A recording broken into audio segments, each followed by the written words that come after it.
Un pool de gardiens, c'est un petit groupe dans un grand groupe. Et il faut savoir quand être présent et quand s'effacer. Pour être audible, pour être écouté ou pour être entendu, il ne faut pas parler tout le temps.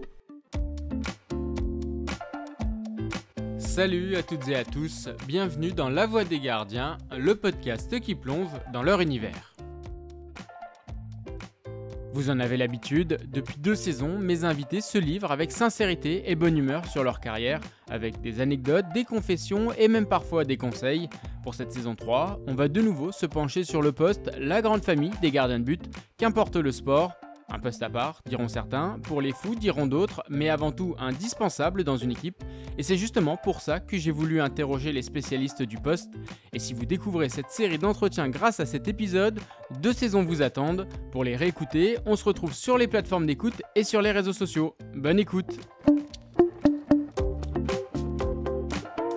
Et pour clôturer cette année 2024, on se retrouve à Clairefontaine pour ce nouvel épisode de La Voix des Gardiens, dans la maison du football et un peu la deuxième maison de mon invité. Il l'a découverte en tant que jeune pensionnaire, 30 ans après, il y travaille encore. J'ai secrètement espéré le recevoir depuis le lancement de ce podcast. Ça me fait vraiment plaisir qu'il ait trouvé un moment dans son emploi du temps. Il s'était engagé parole tenue. Bonjour Franck Raviot. Bonjour La Voix des Gardiens. Plus de 25 ans au service des gardiens de l'équipe de France à la FFF, que ce soit à la formation, dans l'encadrement des diplômes, chez les espoirs et aujourd'hui chez Léa, dans le staff de Didier Deschamps. On replongera dans tout ce parcours, dans les années Lioris aussi et dans les grandes compétitions en bleu depuis 2012, dont cet été doré en 2018. On reviendra aussi sur la politique de formation des gardiens en France, son vivier, puis ta carrière de joueur avec ton unique match en première division et même ces années avec Rudy Garcia à Corbeil-Essonnes. Mais avant ça, première question, je la pose à tous les invités. C'est quoi un bon gardien aujourd'hui en 2024 ? Un bon gardien, c'est un gardien qui est complet, qui est harmonieux, qui n'a pas de faille et qui est doté de qualités athlétiques certaines, qui a une vraie culture tactique et qui a des qualités psychologiques, des qualités mentales clairement adaptées au très haut niveau, donc au-dessus de la moyenne. Voilà, j'aime ce terme harmonieux parce que être harmonieux, c'est ne pas avoir de faille, c'est être construit solidement, et pour assumer le haut niveau, pour jouer au haut niveau, il faut être particulièrement solide. Toi, comment t'es devenu gardien de but ? Par atavisme. Mon grand-père paternel était gardien de but d'un très bon niveau régional de la Ligue Bourgogne-Franche-Comté. C'était un brillant gardien de but de l'avant-guerre et c'est vrai que dès mon plus jeune âge, il m'a transmis cette fibre, il m'a transmis ce rapport si particulier au poste. J'ai souvenir d'avoir eu dans le jardin familial des buts construits par des perches en bois, à me mettre dans ces buts construits par les mains de mon grand-père, et puis d'y avoir fait mes premiers plongeons, d'y avoir découvert ces premiers gestes du gardien de but. Mais réellement, par la suite, c'est la Coupe du Monde en 82 qui a éveillé chez moi une vocation, une envie, un désir de jouer à ce poste-là. 2 gardiens de but ont attiré mon attention durant mes jeunes années. C'était Rinat Dassaïev, le gardien de but de l'ex-URSS, et par la suite c'était Bruno Martini, qui était le gardien de but de la JO Auxerre. Bruno Martini qui par la suite a fait partie de mon histoire. Et ce qui t'a plu dans le poste, parce que tu racontais cette histoire avec ton grand-père, mais une fois que tu deviens gardien, les premiers ballons, qu'est-ce qui te plaît et qui fait que tu deviens gardien par la suite ? C'est sa singularité, c'est ses particularités, c'est ses spécificités. C'est le fait qu'un gardien de but, il ait aussi des responsabilités, il ait un rôle important, impactant au sein du collectif, qu'il apporte sa pierre à l'édifice, c'est qu'il qu'il puisse apporter ce que d'autres joueurs ne pourront pas apporter. Et puis il y avait, quand on est jeune, il y a ces tenues vestimentaires, ces gants, ces attitudes dans la surface de réparation devant sa ligne qui me plaisaient, qui m'attiraient. Mais réellement, voilà, c'est à partir de mes 9 ans où j'ai réellement été attiré par ce poste si noble et si particulier. Et tu étais quel type de gardien à partir de 9 ans? Oh, j'étais pas un gardien foufou, j'étais un gardien qui aimait m'appliquer à bien faire les choses et à respecter les consignes et les conseils de mes éducateurs. Je ne voulais pas décevoir mes éducateurs. Et voilà, j'étais un jeune gardien curieux, éveillé et conscient que, malgré mon jeune âge, eh bien, le travail que j'allais pouvoir réaliser allait me permettre quand même de progresser un petit peu. Ton premier passage à Clairefontaine, quand tu deviens pensionnaire de l'INF, comment se passe cette arrivée-là? Et est-ce que tu as déjà des rêves en tête? Qu'est-ce qui se passe dans ta tête quand tu intègres Clairefontaine pour la première fois? Clairefontaine, on n'y arrive pas comme ça, on n'y arrive pas très vite.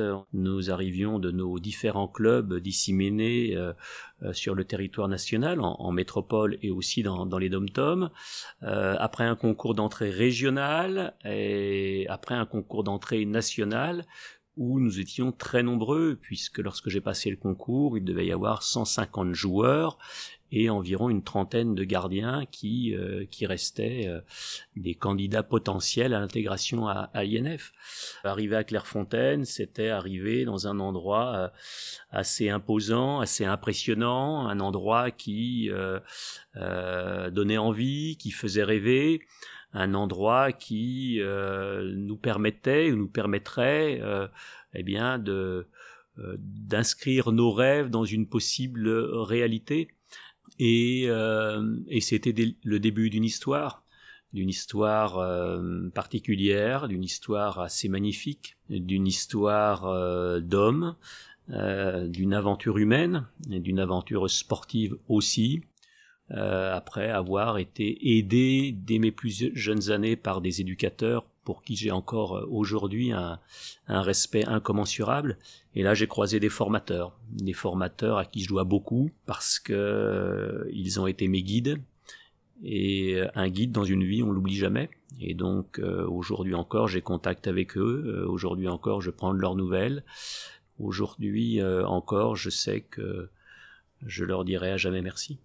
Ce château, tu le retrouves aujourd'hui en tant que formateur à Clairefontaine. Il représente quoi pour toi? C'est un lieu qu'il ne faut pas banaliser. Le château, on n'y rentre pas comme ça. Le château, il faut y mériter pour monter les marches, ouvrir la grande porte et s'y installer, se poser. Et c'est vrai que durant toutes mes années de formation à l'INF, je suis passé devant le château, j'ai regardé ces grands murs du château, j'ai essayé de deviner ce qu'il y avait à l'intérieur de ces grandes fenêtres. Et ce château, il donnait envie, il faisait rêver. Lorsque j'étais à l'INF, l'équipe de France séjournait déjà ici, à Clairefontaine. Ça coïncidait aussi avec les années où l'équipe de France préparait le championnat d'Europe, l'Euro en 92. Et les gardiens de but de l'époque, c'était Bruno Martini, c'était Gilles Rousset. Bruno Martini était l'un de mes modèles, l'une de mes idoles, était l'un des joueurs que j'admirais par-dessus tout. Pouvoir lui serrer la main, pouvoir lui dire quelques mots, pouvoir entendre le son de sa voix, ça a été un moment très fort durant mes années de formation. Ça t'a marqué? Oui, ça m'a marqué énormément parce que vous savez, dans la vie, on n'a pas toujours la chance de pouvoir croiser une source d'inspiration. Un modèle, une idole, quelqu'un qui nous inspire de par ce qu'il dégage, de par ce qu'il représente, à travers son jeu, à travers son expression. Bruno était de ceci, et par la suite, eh bien nos chemins se sont recroisés et par la suite, l'idole qu'il était est devenu un collègue de travail et par la suite, il est devenu un ami et par la suite, il est même devenu plus qu'un ami. On reviendra sur Bruno Martini, sur les formations qu'il a mis en place à la fédération. Avant ça, on va parler de ta carrière de joueur à toi. La réserve de Lens, Martigues, un seul match en première division. Est-ce que tu touches quand même un peu au professionnel, sur l'entraînement? Comment se passe cette carrière de joueur pour toi? Oui, j'ai été dans le monde professionnel pendant 6 ans. J'ai eu la chance d'avoir été la doublure de 2 gardiens qui étaient des gardiens de grande valeur, qui avaient une place importante dans le paysage du football français au poste de gardien. C'était Guillaume Varmuz à Lens, c'était Éric Durand à Martigues. J'ai appris à leur contact et j'ai appris de mes expériences, que ce soit les 3 ans à Lens ou les 3 ans à Martigues, des expériences différentes.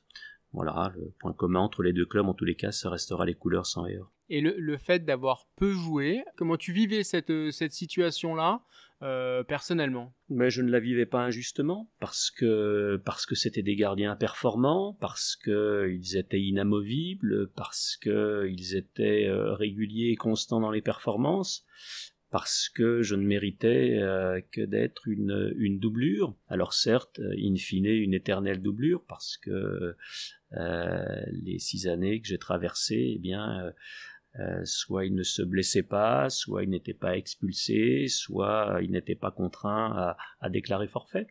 Pour autant, je me suis forgé, je me suis construit, et certainement que par la suite, cela m'a aidé également. Qu'est-ce que tu as le plus appris, du coup, sur...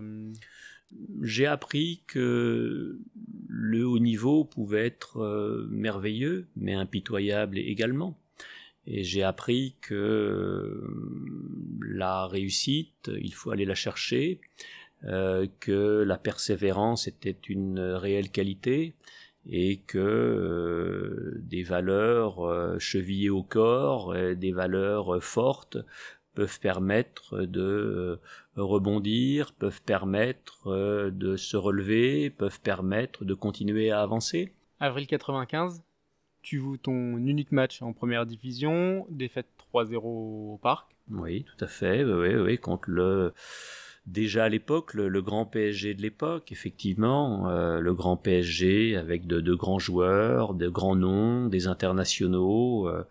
Je crois que je suis informé la veille de la blessure d'Éric Durand, qui doit déclarer forfait, et l'entraîneur de l'époque, qui était René Exbraia, m'informe donc que le déplacement le lendemain à Paris, je le ferai dans la peau du titulaire.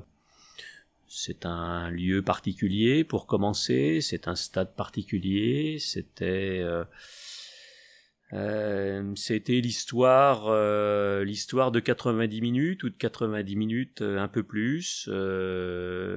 Voilà, j'en garderai certains souvenirs. Des bons quand même?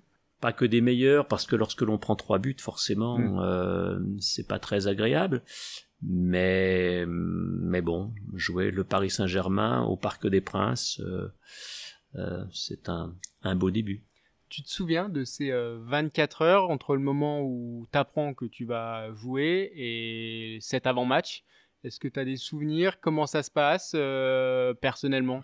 Oui, paradoxalement, alors qu'on pourrait penser qu'une première, on l'appréhende avec stress, avec angoisse, eh bien moi je l'ai appréhendé impatiemment. Parce que j'attendais cela depuis longtemps, parce que je n'avais pas eu l'opportunité à Lens, hormis des matchs de Coupe de France ou de Coupe de la Ligue, de m'exprimer dans l'élite du football français. Là c'était l'occasion. Ensuite, tu joues à Corbeil-Essonnes avec un entraîneur qui n'est pas le Rudy Garcia qu'on connaît aujourd'hui, c'est le jeune Rudy Garcia. Comment se passe cette partie à Corbeil-Essonnes? Toi, tu veux continuer à jouer quand même après le départ de Martigues? Après ces 3 années à Martigues, la proposition du club, la proposition de prolongation du club ne me convenait pas réellement. J'aspirais clairement à jouer, j'aspirais à devenir un numéro 1. Mais vous savez, lorsque vous êtes une éternelle doublure, pour me répéter, eh bien, vos prétentions ne peuvent être que très modestes. Et les quelques contacts que j'ai pu avoir au sortir de mon contrat à Martigues, c'était des clubs de Ligue 2 où je n'avais pas de réelle garantie. Et à partir de là, eh bien, j'ai commencé là à me poser des questions. Tu penses qu'il y a une étiquette, entre guillemets, tu parles d'éternelle doublure, mais est-ce que ça existe dans l'esprit des clubs, des dirigeants, cette étiquette sur certains gardiens? C'est compliqué pour eux de leur confier la tâche de numéro 1 parce que la majorité de la carrière, c'est une carrière de doublure. Les clubs, et ça s'entend, ont besoin de repères. Et avec moi, à l'époque, ils n'avaient pas de repères. Ils avaient quelques bribes de matchs de Coupe de France, de Coupe de la Ligue. Ils avaient ce match de Ligue 1. Ils avaient peut-être écho d'un gardien très professionnel, très consciencieux, très investi, avec des qualités certainement. Mais tout cela est insuffisant. Et s'engager avec un jeune gardien de but qui, derrière lui, a peu d'expérience, ça peut être un risque. Et ces clubs-là n'ont pas voulu prendre le risque. Donc, je me suis retrouvé dans une situation où il a fallu se poser des questions, où j'ai participé au stage organisé à l'époque par l'UNFP, le syndicat des joueurs professionnels, ici même à Clairefontaine. Et durant ce stage qui a été intéressant, qui était très bien organisé, très bien encadré, avec un remarquable suivi, eh bien, j'ai revu certains visages connus de mon passé ici à l'INF, et on s'est interrogé quant à ma présence, on m'a demandé ce qui se passait, on m'a demandé ce que je devenais, et ben je devenais un joueur en rupture de contrat dans l'attente de pouvoir donner un nouveau coup de booster à ma carrière. Et là, on m'a clairement dit, mon directeur de l'époque, Monsieur Claude Dussault, m'a clairement dit, écoute, peut-être que le monde pro, eh bien, ne va plus t'ouvrir les portes et peut-être qu'il va falloir donner une orientation différente, passer tes diplômes d'entraîneur et puis peut-être en parallèle, si c'est réalisable, eh bien, jouer au niveau amateur pour continuer à jouer, si tu veux continuer à jouer également. T'as quel âge à peu près là? Oh là, j'avais 26 ans, je crois, ouais, 26 ans. Ces mots m'ont surpris, mais ces mots m'ont amené clairement à réfléchir. Et ces mots, in fine, m'ont fait beaucoup de bien, parce qu'ils m'ont amené à me poser les bonnes questions. Et effectivement, j'ai donné cette orientation-là, j'ai commencé à passer mes diplômes, j'ai continué à passer mes diplômes d'entraîneur ici, je les avais débutés déjà lorsque j'étais à Martigues, et puis j'ai continué mes formations d'entraîneur ici à Clairefontaine, et en parallèle, Aimé Jacquet, qui était le directeur technique national, dans le cadre d'une formation reclassement, m'a dit écoute, si tu veux continuer à jouer, eh bien tu peux signer une licence dans un club amateur de la région. Mais donc c'était le club de Corbeil-Essonnes, et où j'ai découvert un univers nouveau, voilà, le monde amateur. Quand tu deviens entraîneur, formateur, est-ce que ta vision du poste, quand tu viens à réfléchir sur le poste différemment que tu pouvais le faire en tant que joueur, est-ce qu'il y a des choses que tu apprends ou que tu réalises, que tu comprends différemment sur le poste de gardien quand tu te mets à réfléchir sur le poste? Je suis d'une nature intéressée, curieuse, et j'ai toujours aimé m'éveiller et réfléchir sur le poste et sur l'évolution du poste. Non, la bascule, parce qu'il y a eu une réelle bascule, c'est que je devenais réellement et totalement à plein temps un éducateur, et être éducateur, être formateur, ce n'est pas n'importe quoi. On ne s'improvise pas éducateur, on ne s'improvise pas formateur. on est imprégné, on est imbibé au plus profond de soi. C'est une vocation. On ne se dit pas j'ai envie d'être éducateur, j'ai envie d'être formateur. Je crois qu'on l'est quelque part très vite, très jeune, et j'ai toujours senti en moi et chez moi, même lorsque j'étais joueur, cette envie de transmettre. Et là, la réelle bascule, la réelle transition, effectivement, elle s'est effectuée à ce moment-là. J'étais en charge, en responsabilité. Là, j'avais un groupe de jeunes gardiens de but et de jeunes gardiennes de but, parce que lorsque j'ai pris mes fonctions ici, eh bien, j'étais dans le cadre du suivi des gardiens de l'INF, des gardiennes du pôle France féminin, qui venait d'être créé, de voir le jour ici à Clairefontaine, et puis endosser aussi d'autres responsabilités au sein du staff de l'équipe de France Espoir, et puis sur une mission parallèle de formation de cadre avec Bruno Martini. Si on devait définir la politique de formation des gardiens en France, Bruno Martini l'a lancé, tu étais à ses côtés au moment-là, en quelques mots, comment on forme des gardiens en France aujourd'hui ? Bruno Martini a été le géniteur, le créateur de cette formation d'entraîneur gardien de but. J'ai eu le privilège et l'honneur inestimable de l'accompagner, de l'assister dans la mise en place de certaines choses. Bruno a tout construit à la demande à l'époque d'Aimé Jacquet, qui avait souhaité qu'il y ait une formation qui allait permettre aux éducateurs, aux entraîneurs de gardiens de but de pouvoir s'informer, de pouvoir se structurer, de pouvoir se bonifier, et puis aussi d'échanger. Aujourd'hui, la formation a grandi, la formation a changé. Je ne suis pas le seul en responsabilité. Nous sommes un groupe de travail.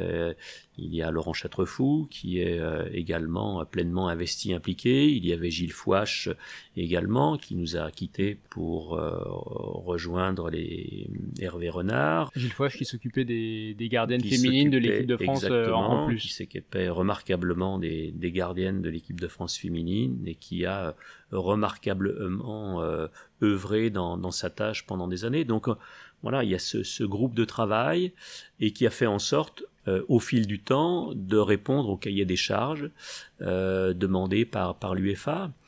Aujourd'hui, il y a une vraie politique technique nationale de formation pour les éducateurs, pour les formateurs, pour les entraîneurs de gardiens de but, déclinée avec des relais, grâce à des relais qui font un travail admirable au sein des territoires, au sein des ligues. On parlera tout à l'heure de ton travail avec les gardiens de l'équipe de France A, mais quand tu as des pensionnaires de l'INF à l'entraînement, la chose sur laquelle tu insistes le plus à l'entraînement, c'est quoi ? Vous savez, il y a la technique, mais la technique ne fait pas tout.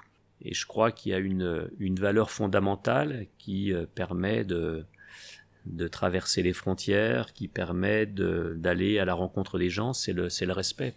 Et à partir du moment où ces jeunes gardiens de but intègrent l'INF, ils doivent comprendre que il y a un triple projet qui va leur être proposé, que ces gardiens de but, ils ne viennent pas ici uniquement pour faire du football, mais ils viennent aussi pour continuer leur scolarité. Il y a un projet éducatif, un projet citoyen aussi qui leur est proposé, et à partir du moment où ils respecteront le cadre qui est défini, tout sera beaucoup plus facile pour eux. Et le respect, eh bien, c'est le respect du travail aussi, c'est être respectueux du travail qu'ils vont faire au quotidien.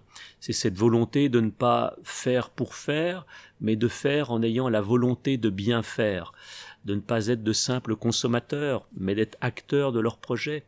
D'avoir une réflexion, d'avoir une curiosité, d'avoir cette envie de progresser. Je crois que le formateur que nous sommes, c'est être à la fois un bâtisseur, un guide, un repère, mais c'est aussi donner l'envie d'avoir envie. Leur donner envie à travers un langage, à travers un message, à travers un travail, à travers une posture. Entre l'équipe de France Espoir, l'équipe de France A, tu as eu sur ces 20 dernières années ce qui se fait de mieux au poste en France. Hugo Lloris, Steve Mandanda, Michael Landreau, Benoît Costil et j'en passe, Stéphane Ruffier aussi. Comment t'expliques ce vivier en France ? Je l'explique par la considération du poste que nous avons. Nous parlions du football amateur et je crois qu'on se doit de mettre en exergue et de mettre en lumière le travail admirable des éducateurs au sein des structures amateurs, au sein des petits clubs, sans que ça soit péjoratif, et qui donnent de leur temps et qui veulent partager cette passion du poste à des jeunes gardiens, à des petits gardiens, tout par-delà. Par la suite, ces jeunes gardiens vont s'émanciper, ces jeunes gardiens de but vont intégrer des structures fédérales, des pôles espoirs, des centres de préformation, des centres de formation. La France peut s'appuyer sur des vraies compétences. La France peut s'appuyer sur des gens admirables, amoureux du poste et qui savent le communiquer à ces jeunes gardiens de but. Et je crois qu'il faut savoir le rappeler, il faut savoir mettre en lumière ces éducateurs, ces formateurs et ces entraîneurs de gardiens de but français qui font en sorte que effectivement, nous pouvons nous appuyer sur des gardiens de but de valeur, de compétences, de performance qui peuvent être enviés aussi à l'international. Pour faire le lien entre l'INF Clairefontaine et l'équipe de France A, Alphonse Areola, je pense que c'est l'exemple parfait pour symboliser ta carrière, ton double parcours. C'est tu l'entraînes à l'INF Clairefontaine, vous êtes champion du monde ensemble en 2018. Qu'est-ce que tu te dis à ce moment-là et qu'est-ce que vous vous dites ? Est-ce que vous avez un moment fort, une fois que vous êtes champion du monde, sur ce parcours-là, commun tous les deux ? Tu l'as dit, commun, c'est pas commun ce que l'on a vécu. Commun ensemble. Oui, j'ai bien entendu, mais je reprends ton mot, ce n'est pas commun. Ce n'est pas commun ce que l'on a vécu parce que Alphonse, effectivement, a été un jeune stagiaire à l'INF en préformation pendant 3 ans ici. À l'époque, l'INF était un cycle de 3 ans. J'ai été son formateur pendant 3 ans ici. Et puis ensuite, nos chemins se sont séparés. Il a continué son chemin en franchissant les paliers, plusieurs prêts, plusieurs histoires professionnelles, et ça fait partie de son histoire. Et puis il a fait partie de ce pool des 3 gardiens champions du monde en 2018, effectivement. Et moi, j'avais le privilège d'être dans le staff lorsqu'il a intégré ce pool des 3 gardiens, jusqu'à effectivement ce 15 juillet 2018 à Loujniki, à Moscou, et la victoire d'une vie pour l'éternité, cette victoire contre la Croatie. Et forcément, lorsque l'on s'est croisés furtivement quelques instants après le coup de sifflet final, nous nous sommes regardés et nous nous sommes dit que l'histoire est belle. Et effectivement, elle est belle. Voilà, elle est belle pour moi parce qu'elle est empreinte de fierté de le voir ce jour-là devenir champion du monde. Et puis elle est certainement belle aussi pour lui parce qu'il a dû se dire, le temps a passé, beaucoup de choses se sont passées, et puis je vis ce moment-là avec le formateur qui m'a accueilli quelques années plus tôt à Clairefontaine, à l'INF.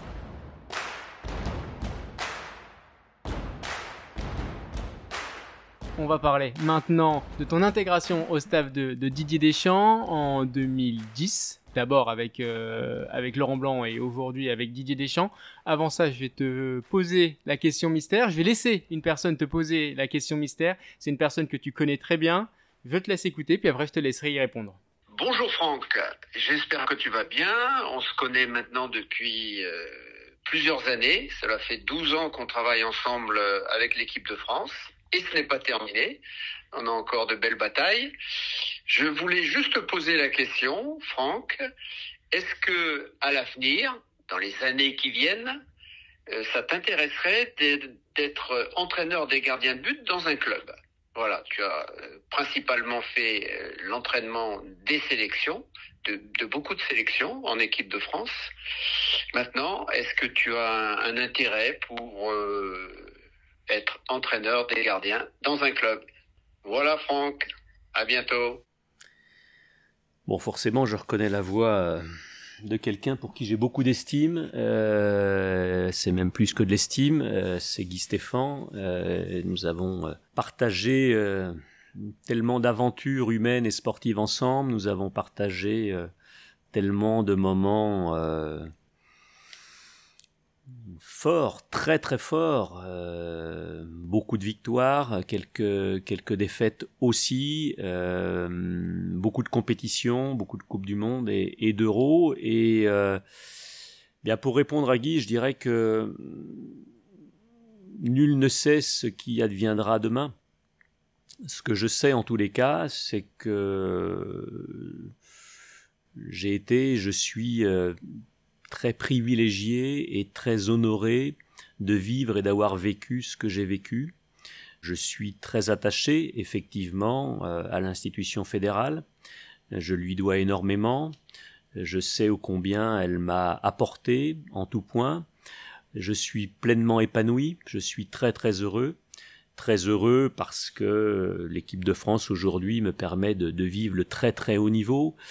Je ne sais pas de quoi demain est fait. Travailler en club, ça serait quand même différent sur le travail au quotidien par rapport à ce que tu peux avoir avec des gardiens que là tu as 3-4 semaines par an. Ça serait forcément différent, ça n'a rien à voir. Ce n'est pas le même quotidien, ce n'est pas la même vie, ce n'est pas... Mais je ne me projette pas. Se projeter parfois aveuglément, ça peut être maladroit. Et voilà, carpe diem, je vis le moment présent, je vis pleinement le moment présent, je savoure le moment présent. Et puis demain, eh bien, l'histoire s'écrira. Elle s'écrira comment? Elle s'écrira où? Je ne sais pas. Personne ne le sait. Mais je me répète, ce que je sais, c'est que je suis aujourd'hui très heureux, pleinement épanoui dans mes fonctions et je veille à les assumer le mieux possible. Justement, en équipe de France, tu arrives en 2010 avec Laurent Blanc, Didier Deschamps arrive en 2012. La hiérarchie des gardiens est établie au moment-là. Hugo Lloris est numéro 1, Steve Mandanda est numéro 2 depuis les années 2008 à peu près. Est-ce que, dans votre réflexion dans les deux différents staffs, et peut-être plus avec Didier Deschamps parce que c'est là où ça a duré le plus longtemps, est-ce qu'il y a eu des réflexions sur cette hiérarchie-là, une remise en cause, ou une réflexion en tout cas, parce qu'il y avait de la nouveauté dans un staff vis-à-vis de Hugo Lloris et Steve Mandanda?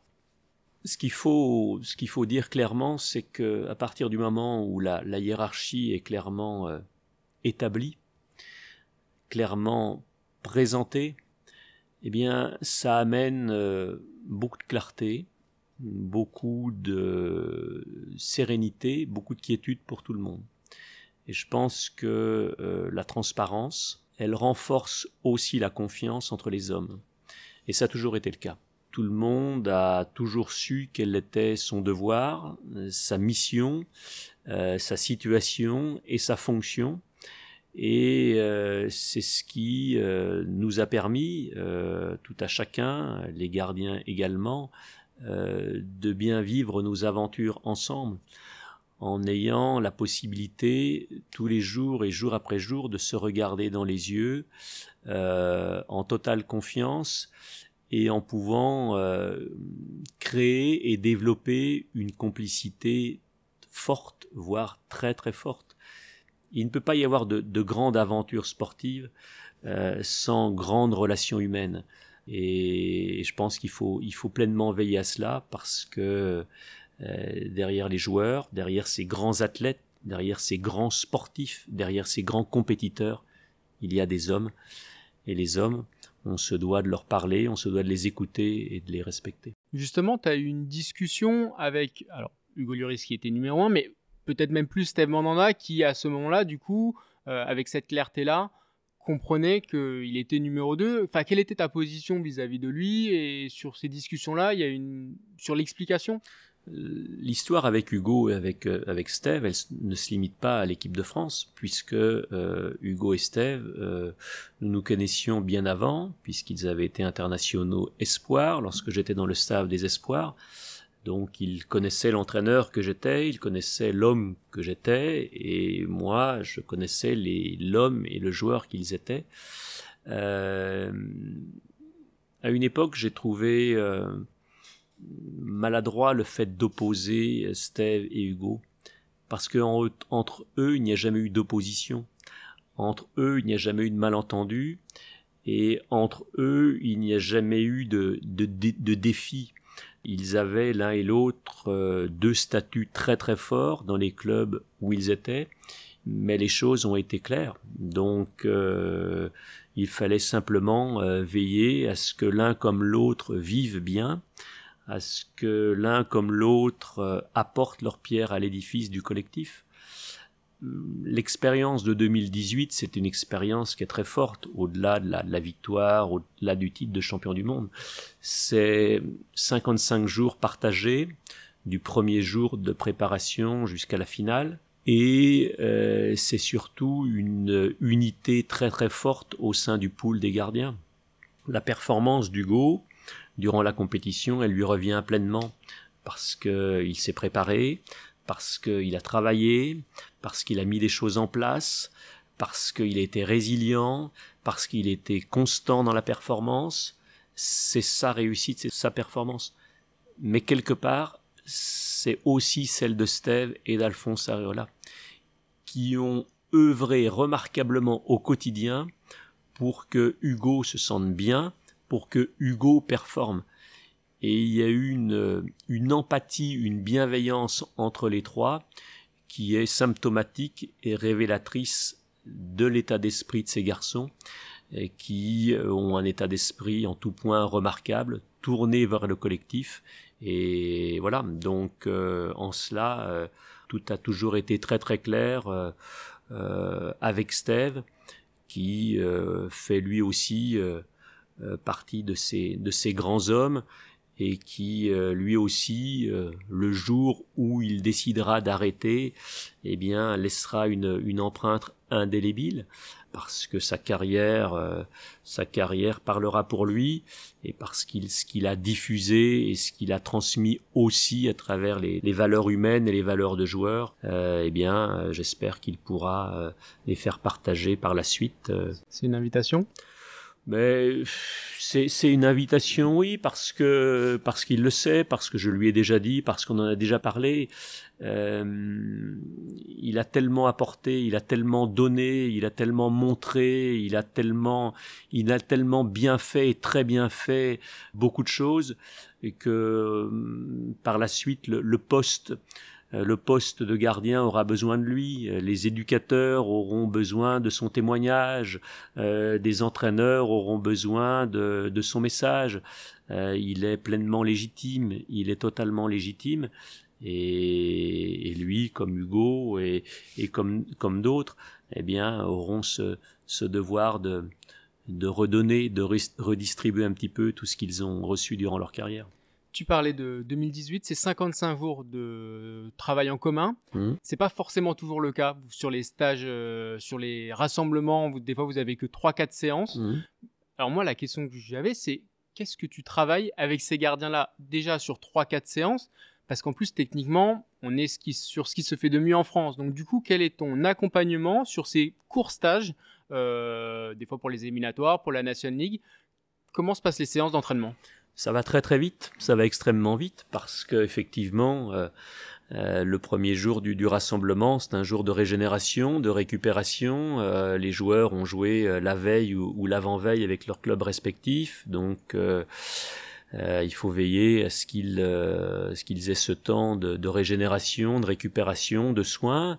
Et puis derrière, on se rapproche très vite déjà du premier match. Donc on est sur un travail d'oxygénation, on est sur un travail d'entretien des acquis. Il faut aussi avoir les informations par rapport à leur état de forme du moment, un petit peu de fatigue, un petit peu trop de fatigue, donc il faut trouver le bon dosage, il faut bien doser la charge de travail, et puis s'approcher lentement mais sûrement à J-1, la veille de match, où là, effectivement, on pourra être un petit peu plus sur un travail d'éveil, de vivacité, un travail de réactivité.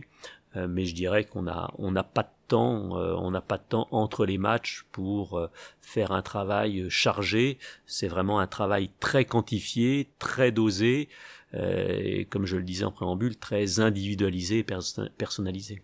On va parler maintenant des grandes compétitions. Dans ce podcast, à ce micro, Vincent Duluc qui a suivi toutes les compétitions des Bleus depuis les années 90 et qui a été gardien d'ailleurs, gardien amateur autour de Lyon avant, disait, alors avec son œil, que Hugo Lloris est devenu un gardien de phase finale. Et il avait insisté sur le devenu un gardien de phase finale, 2010, 2012, même 2014, avant les performances assez incroyables à partir de 2016 et 7 euros en France. Hugo restera une légende du poste. Hugo restera quelqu'un qui laissera une trace indélébile dans l'histoire de l'équipe de France. Hugo, c'est une constance, une régularité et des performances de très haut niveau. Et des performances de très haut niveau qu'il a réalisées dans des moments où il a pu être critiqué, décrié, attaqué injustement, et je ne l'oublie pas, parce que j'ai trouvé ça violent, j'ai trouvé ça déplacé, j'ai trouvé ça beaucoup plus que maladroit. Et l'un de ces moments-là, c'était avant la Coupe du Monde 2018. Et Hugo a eu cette capacité, déjà avant les premiers jours de préparation, et par la suite dès les premiers jours de préparation, durant toute la préparation, durant toute la compétition, de se mettre dans une bulle. De se mettre dans une bulle de concentration, de se mettre dans une bulle hermétique où il n'avait qu'un objectif: performer, performer et encore performer. Et il a tout fait, tout mis en œuvre. Je l'ai accompagné comme je devais l'accompagner dans mon rôle d'entraîneur des gardiens, et à travers aussi la relation particulière et assez intime que l'on entretenait, j'ai trouvé sa capacité de résilience et sa force morale admirable, remarquable. Et en cela, plus que tout, il méritait, il imposait le plus grand des respects. Le match où il t'a le plus impressionné, si tu en as un en tête là Non, il n'y en a pas un, il y en a des, donc je ne vais pas énumérer les dés parce qu'ils sont quand même nombreux, mais il y a des matchs qui ont marqué les esprits, il y a des matchs qui resteront dans les annales du football français, et puis il y a des matchs où on les a peut-être un petit peu plus oubliés. J'ai souvenir d'un match très difficile au Stade de France, contre le Japon, et quelques jours plus tard, nous allions faire un résultat probant à Madrid contre l'Espagne, et Hugo avait fait un match extrêmement consistant, extrêmement solide, avec en valeur ajoutée, en plus-value, un penalty détourné. Voilà, il y en a eu quelques-uns comme ça. Il a toujours eu cette capacité de rebondir. Enchaîner les performances, c'est difficile, mais être en capacité de rebondir et de réagir après une situation d'échec, ça ce n'est pas donné à tout le monde. C'est vrai qu'avant la finale de la Coupe du Monde 2018, tu lui dis sois toi, parce que quand tu es toi, tu es très fort. Oui, je crois que je l'ai dit à Hugo, comme je peux le dire aussi à Mike, et ce que je dis, je le pense, je suis pas un homme de beaucoup de mots. Je suis un homme de peu de mots. Chacun a sa personnalité, chacun a son caractère, son tempérament. Je suis pas quelqu'un de très volubile, de très loquace. Je préfère penser, peser, réfléchir mes mots avant de les utiliser. J'ai eu dit ces mots-là, effectivement, à Hugo, je m'en souviens très bien, mais je peux aussi les utiliser avec Mike. Je crois que l'important, c'est de jouer avec ses forces, avec ses qualités, avec sa conscience. Lorsque l'on sait ce que l'on peut faire, ce que l'on peut apporter, sans surjouer ou sans déjouer, eh bien, ça donne toute la valeur, toute la force de son rôle et de sa mission et de ce que l'on a apporté au collectif. Est-ce que selon toi, la trace qu'a laissé cette finale de l'Euro 2016, en plus à la maison, ce but en fin de match, ça a influé, alors du coup positivement, sur la suite de sa carrière en bleu et sur le fait de répondre présent dans les grandes compétitions? On apprend de tout, on apprend tout le temps, et ça j'en suis intimement convaincu. On apprend des défaites, on apprend des échecs, on apprend des victoires, on apprend des rencontres, on apprend des expériences. Hugo, c'est quelqu'un de très réfléchi. Hugo, c'est quelqu'un qui a une capacité d'analyse au-dessus de la moyenne. Hugo, c'est aussi quelqu'un qui sait être instinctif. Et Hugo a su, tout au long de sa carrière, se nourrir de tout et de tout le monde. Et je crois que c'est une grande marque d'intelligence. Donc certainement que cette expérience douloureuse et malheureuse que l'on a vécue tout à chacun, joueurs et staff, lors de cette finale de l'Euro 2016 ici dans notre pays, eh bien ça nous a certainement servi pour préparer et pour appréhender la Coupe du Monde 2018. Il y a prescription maintenant. Est-ce que sur le moment où il pousse sur le but, est-ce que le fait de se cogner le poteau quelques secondes avant, ça a pu jouer ou pas du tout? Ouais, on va pas refaire l'histoire, on va pas refaire le monde. Ce qui s'est passé, c'est passé. Voilà, je crois que l'important c'est de s'appuyer sur le passé, se construire ou construire sur ce que l'on a vécu, mais c'est aussi regarder devant soi. Parce que c'est en regardant devant soi que l'on peut continuer à avancer, c'est en regardant devant soi que l'on peut se fixer des objectifs, et Hugo a toujours su se fixer des objectifs tant individuels qu'au collectif.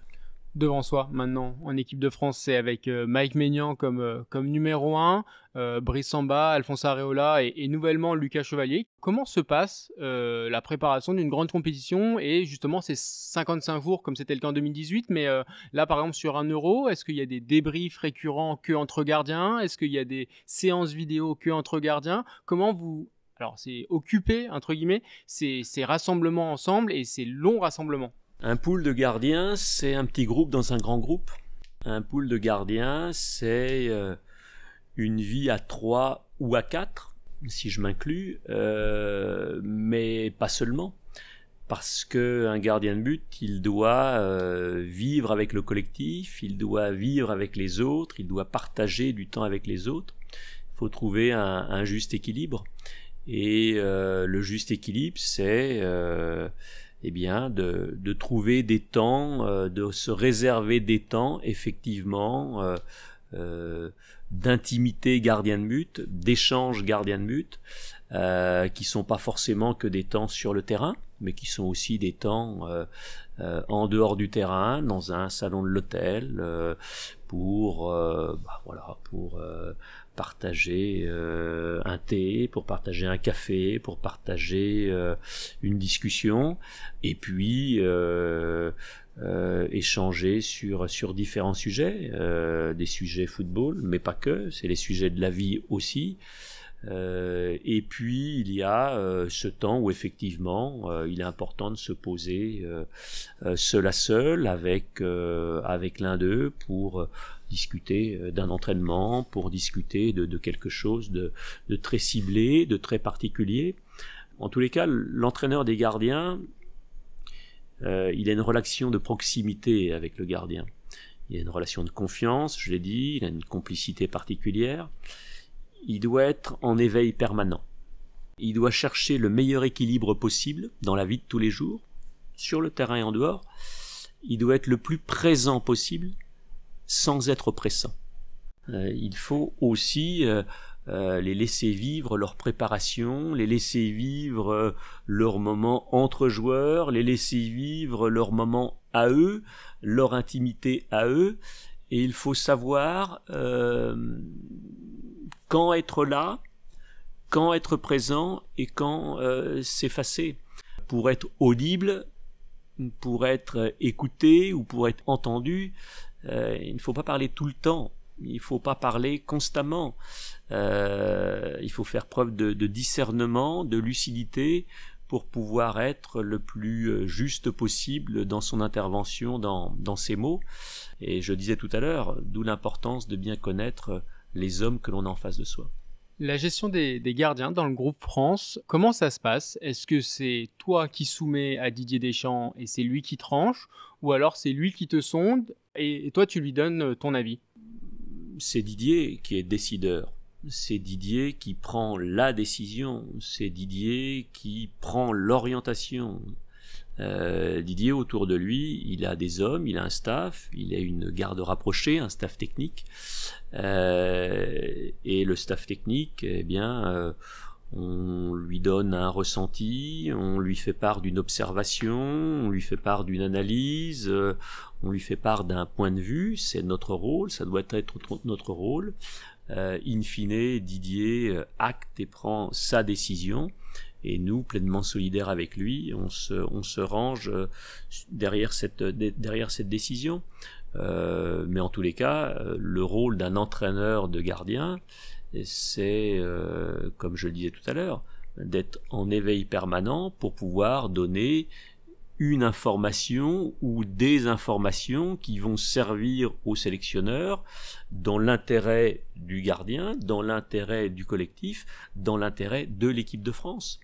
Le travail, il ne se limite pas uniquement au rassemblement. Il y a aussi tout ce qui se passe en marge des rassemblements.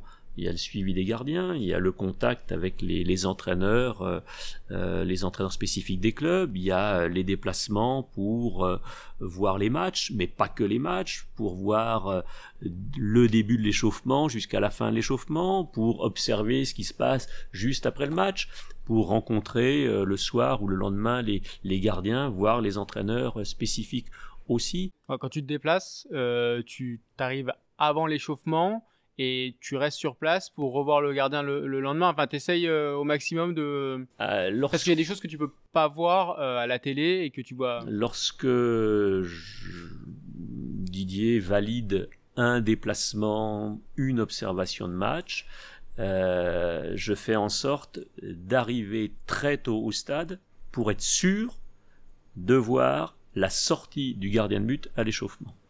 Je m'attache qu'à une chose, c'est à être focus sur son échauffement, à regarder le contenu de celui-ci, à regarder son attitude pendant l'échauffement, à être attentif aussi à la durée de son échauffement, donc je chronomètre l'échauffement, son échauffement, et puis ensuite d'être le plus attentif pendant le match, sur son champ d'action, sur ce qu'il fait quand il a le ballon, forcément, mais quand il n'a pas le ballon et que le jeu se déroule dans le camp adverse, toutes ces attitudes sont analysées, sont décortiquées. Et puis, mon observation se termine à partir du moment où, à la fin du match, il prend le couloir pour rentrer au vestiaire. Donc ça veut dire que sur l'échauffement et sur l'après-match, après le coup de sifflet final, là aussi, tu as des informations qui peuvent enrichir ton... Oui, parce que je peux très bien percevoir chez lui, à la fin du match, une irritation, un agacement, un sentiment de joie, de plaisir, suivant comment se passe le match, suivant s'il y a victoire, s'il y a défaite, suivant sa performance ou malheureusement sa contre-performance. Voilà, tous les indicateurs et tous les indices sont intéressants et sont précieux. Et suite à cela, je conviens en amont avec l'entraîneur spécifique, j'informe l'entraîneur spécifique de ma présence, je conviens avec lui de pouvoir le rencontrer, de pouvoir échanger avec lui, soit juste après le match à chaud, ou alors tranquillement le lendemain, et pareil avec le gardien que je peux retrouver, rencontrer le soir après le match ou le lendemain. Il y a eu sur les grandes compétitions une petite polémique sur les pénaltys en équipe de France. Les pénaltys, alors des tireurs aussi, mais aussi les pénaltys pour les gardiens de but. Comment toi tu l'as vécu? Elle visait le gardien en question, Hugo Lloris, mais globalement le staff. Et quel était votre travail, vous, sur ces grandes compétitions, sur les séances de pénaltys et les tireurs adverses? J'ai lu, effectivement, j'ai entendu, j'ai lu. J'ai pour principe ni de porter de jugement, ni d'interpréter, ni de supputer, ni de supposer, ni de dire quand je ne sais pas. Et ça me dérange quand les gens parlent et ne savent pas. Parce que ce n'est pas de la maladresse, c'est de la malhonnêteté. Et c'est de la malhonnêteté mal placée. Donc effectivement, j'ai lu, parce que je lis beaucoup, parce que je m'informe beaucoup. Contrairement au sélectionneur qui, lui, dit être totalement dans sa bulle sur les grandes compétitions. Chacun a sa manière de vouloir savoir ou de ne pas vouloir savoir. Puis vous savez, parfois, vous ne savez pas, mais on vous le fait savoir. Tout cela pour dire que moi je sais. Je sais parce que j'ai vécu de l'intérieur. Et ce que je ne sais pas, c'est ce que les autres vivent de l'intérieur. Donc je ne vais pas porter de jugement, donc je ne vais pas dire, donc je ne vais pas penser, supposer, supputer, interpréter. Je ne sais pas. Donc j'ai la sagesse, la pondération et le respect de m'abstenir de faire tout commentaire. Mais il y a bien un travail du coup. Donc moi je sais ce que l'on a fait. Je sais le temps que l'on a passé. Je sais le temps que les analystes vidéo ont passé, parfois à des heures tardives de la nuit. Je sais ce que l'on a mis en place avec Hugo. Je sais le temps que Hugo a passé devant les écrans, à décoder, à décrypter, à noter. Parfois, quand on fait tout et que ça se passe bien, on est les plus heureux. Parfois, lorsque l'on fait tout et que ça ne se passe pas comme on aurait aimé que ça se passe, nous sommes les plus malheureux. Et effectivement, bien à la fin, nous avons été les plus malheureux, puisque au-delà de la non-réussite, au-delà de la défaite, nous n'avions que les yeux pour pleurer. Et ce qui a pu être dit, je l'ai lu, je l'ai intégré, je ne l'ai pas oublié, mais ne comptez pas sur moi pour m'épancher et pour juger et pour porter un jugement, une interprétation sur le travail des autres que je ne connais pas et que je ne vis pas. Dernière partie de cet entretien, Mike Maignan, qui est aujourd'hui le gardien numéro 1 de l'équipe de France. Sur quoi il t'impressionne le plus ?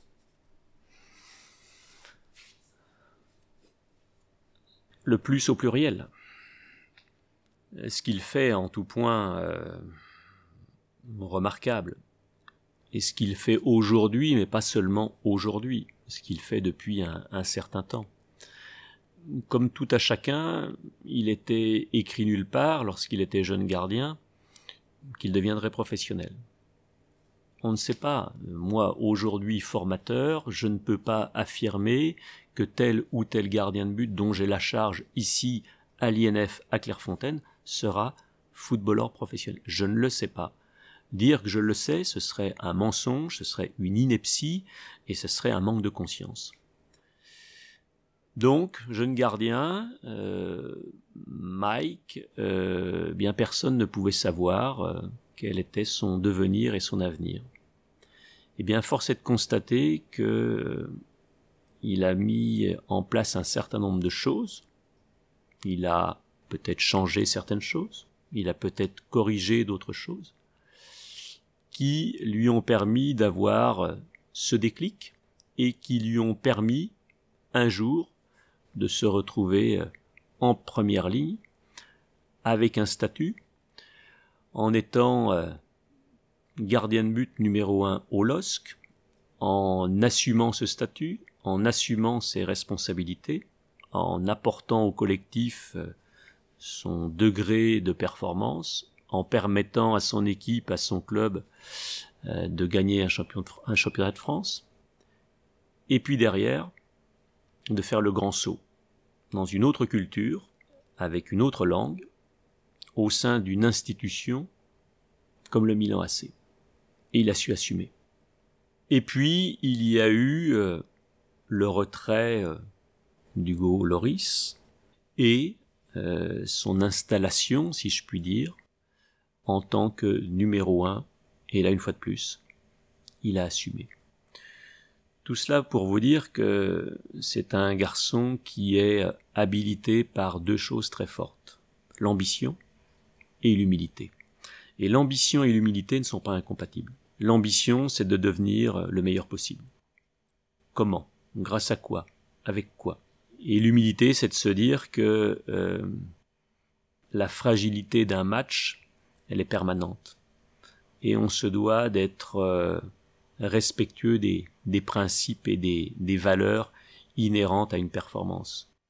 Le travail, la rigueur, l'exigence, le souci du détail, et en cela Mike est en tout point remarquable. Tu parlais d'étapes, Lille, Milan, l'équipe de France, il y en a une autre, c'est la première grande compétition. Est-ce que dans cette approche-là, tu l'avais sensibilisé au fait qu'une grande compétition, c'était différent? Raymond Domenech, à ce micro, disait les grandes compétitions, c'est un niveau encore différent pour le gardien. C'est pas la Ligue des Champions, c'est encore autre chose. Est-ce que tu l'avais sensibilisé à ça? Est-ce que dans ton esprit aussi, approcher 7 euros, c'était différent? Il n'y a rien de comparable avec l'équipe de France. L'équipe de France, c'est l'équipe de la France. L'équipe d'un pays, l'équipe d'une nation. À partir du moment où on revêtit le maillot frappé du coq, à partir du moment où on entend retentir, on entend la Marseillaise, à partir du moment où on rentre dans un état où nous sommes en mission. Et clairement, l'Euro, pour Mike, c'était être en mission. Être en mission et tout faire pour, match après match, être performant et renouveler ses performances. Et son Euro, sa compétition, a été en tout point d'un très haut niveau. On va finir cet entretien par le podium de ta carrière. C'est les 3 images fortes de ta carrière. Si tu devais en mettre une à la 3e position. Elles sont piégeuses un peu, tes questions. C'est compliqué. C'est compliqué. Et de faire un classement et de donner un pronostic, c'est très compliqué. Moi, ce que je retiens de ces années passées, ce sont des rencontres. Ce sont ces innombrables personnes qui ont su et me tendre la main un jour et croire en moi l'autre jour, et qui m'ont permis de traverser les années avec foi, avec flamme, avec passion, et en n'oubliant jamais que je suis un grand privilégié. Sans le podium, est-ce qu'il y en a une? Du coup, on va passer directement à la première marche du podium, l'image que tu retiendrais de ta carrière. Comment ne pas retenir cette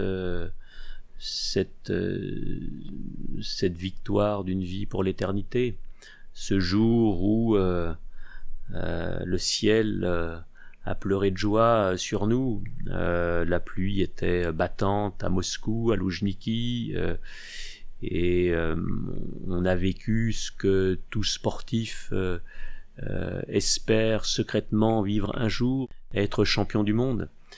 Et être champion du monde, c'est tellement beau, c'est tellement grand, c'est tellement indescriptible, c'est tellement plus haut que tout, c'est être sur le sommet du monde. Et effectivement, c'est quelque chose qui restera ancré à vie, pour la vie et pour l'éternité. Merci Franck, merci beaucoup. La Voix des Gardiens, je vous remercie beaucoup. J'ai passé un moment très agréable, très sympa. Et ça fait plaisir de partager du temps et de traverser la vie de la sorte. Et je vous souhaite le meilleur pour l'avenir. On va terminer cet entretien par le face-à-face. Une question, une réponse. Le plus bel arrêt de gardien de but que tu as en tête? France-Uruguay, Hugo Lloris. Ce qui te fascine chez les gardiens? Leur mentalité. Ce qui t'énerve le plus chez un gardien? Lorsque malheureusement il prend un but. Ton modèle? Bruno Martini. Ce que t'échangerais contre plus de matchs en première division? Rien. Ton geste préféré? La prise de balle. L'exercice que tu détestais? J'aimais tout. Un nouveau trophée en 2025 ou 2026? Nous allons tout faire pour. Le meilleur gardien du monde actuellement? Mike Maignan. Et de l'histoire des Bleus? L'histoire des Bleus a réuni des grands, des très grands, à des époques différentes. Et tous ont été les meilleurs à leurs époques. L'entraîneur qui comprenait le plus le poste de gardien? Didier le comprend très bien et il le respecte beaucoup. Le conseil que tu donnerais au Franck Raviot né à Saint-Rémy? Crois en tes rêves et crois en la valeur du travail. Le travail aide toujours. Merci beaucoup, Franck. Cette fois, c'est la fin de cet entretien. C'est avec cette dernière réponse que l'on termine cette année 2024. Merci d'avoir accordé ton temps à ce podcast. Un grand merci aussi à Raphaël Raymond pour l'organisation de cet entretien. J'espère que les fans de foot, les fans des Bleus ont pu découvrir, entrer encore un peu plus dans la bulle des gardiens de but de l'équipe de France et découvrir aussi ton parcours.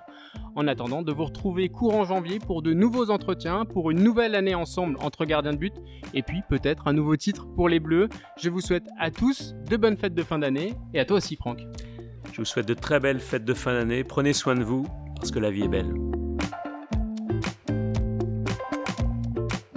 Merci à vous aussi de nous avoir écoutés. J'espère que ce nouvel épisode vous a plu. Si c'est le cas, je vous laisse également découvrir tous les autres entretiens. Plus de 20 invités ont déjà partagé les coulisses de leur carrière en Ligue 1, en Ligue des Champions, à l'étranger, lors d'une Coupe du Monde ou au JO. Et puis, n'hésitez pas à parler du podcast autour de vous, à vos coéquipiers, à vos amis, à tous les fans de sport pour l'encourager et lui donner un maximum de visibilité, mais aussi à le partager sur les réseaux sociaux, le noter, le commenter sur les plateformes d'écoute. C'est important pour que la voix des gardiens résonne encore plus et qu'un maximum de passionnés plongent avec nous dans l'aventure.